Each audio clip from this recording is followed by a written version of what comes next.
Taste the Daily. Manibharathi வணக்கம். தமிழக சட்டப்பேரவை கூட்டத்தொடர் 2 நாள் நடைபெறும் என ஏற்கனவே பேரவை தலைவர் அறிவித்திருந்த நிலையில் அதன்படியான முதல் நாள் கூட்டம் நேற்று நடைபெற்றது. நாட்டையே உலுக்கியுள்ள இந்த மதுரை டங்ஸ்டன் சுரங்கம் அமைப்பதற்கு கடுமையான காரசாரமான கேள்விகளோடு நேற்று சட்டமன்ற எதிர்க்கட்சி தலைவர் முன்வைத்திருந்தார். அதற்கு பதில் சொல்ல முடியாமல் ஆளும் திமுக அரசு திணறிய நிலையில் 2ஆம் நாள் கூட்டம் இன்று இன்னும் சற்று நேரத்தில் கூட இருக்கிறது. இதற்காக சட்டமன்ற எதிர்க்கட்சி தலைவர் எடப்பாடி கே பழனிசாமி, துணைத் தலைவர் RB உதயகுமார், அதே போன்று சட்டமன்ற எதிர்க்கட்சி கொறடா SP வேலுமணி, துணை கொறடா அரக்கோணம் ரவி உள்ளிட்ட அதிமுகவின் சட்டமன்ற உறுப்பினர்கள் அனைவரும் தற்போது பேரவைக்கு வந்துவிட்டனர். இன்னும் சரியாக 9:30 மணி அளவில் இந்த பேரவை கூட இருக்கிறது. இந்த பேரவையில் நேற்று தாக்கல் செய்யப்பட்ட அந்த இடைக்கால நிதிநிலை அறிக்கை தொடர்பான விவாதம் இன்று நடைபெற இருக்கிறது. அதனைத் தொடர்ந்து கேள்விகள் நேரத்தில் அதிமுக சார்பில் 4 உறுப்பினர்கள் இன்று கேள்விகளை எழுப்ப உள்ளனர்.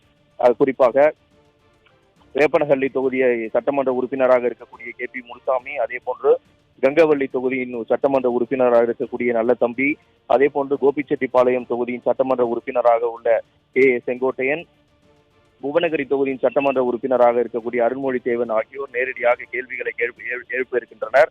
அது மட்டுமல்லாமல் நேரமில்லா நேரம் கொண்டு வரப்பட்டு அதில் சட்டமன்ற எதிர்க்கட்சி தலைவர் எடப்பாடி கே பழனிசாமி உரையாற்றுவதற்கான வாய்ப்புகள் இருப்பதாக சொல்லப்படுகிறது. அதில் மீண்டும் டங்ஸ்டன் விவகாரம் நேற்று விஸ்வரூபம் எடுத்த நிலையில் தமிழகத்தில் தற்போது கடந்த சில நாட்களாக எழுந்து வரக்கூடிய மக்கள் நல பிரச்சனைகளை சட்டமன்ற எதிர்க்கட்சி தலைவர் எழுப்புவார் என்று கூறப்படுகிறது. குறிப்பாக இந்த பல்லாவரம் நகராட்சியில் கழிவுநீர் கலந்த குடிநீரை அருந்திய விவகாரத்தில் 60க்கும் அதிகமானோர் மருத்துவமனையில் சிகிச்சை பெற்று வரக்கூடிய நிலையில் 3 பேர் உயிரிழந்திருக்கிறார்கள்.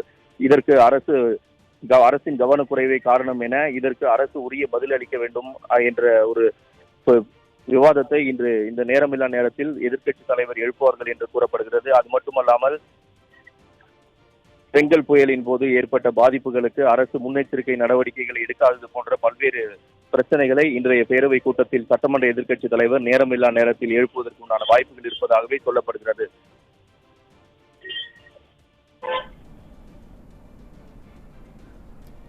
விவரங்களுக்கு நன்றி கோபால்.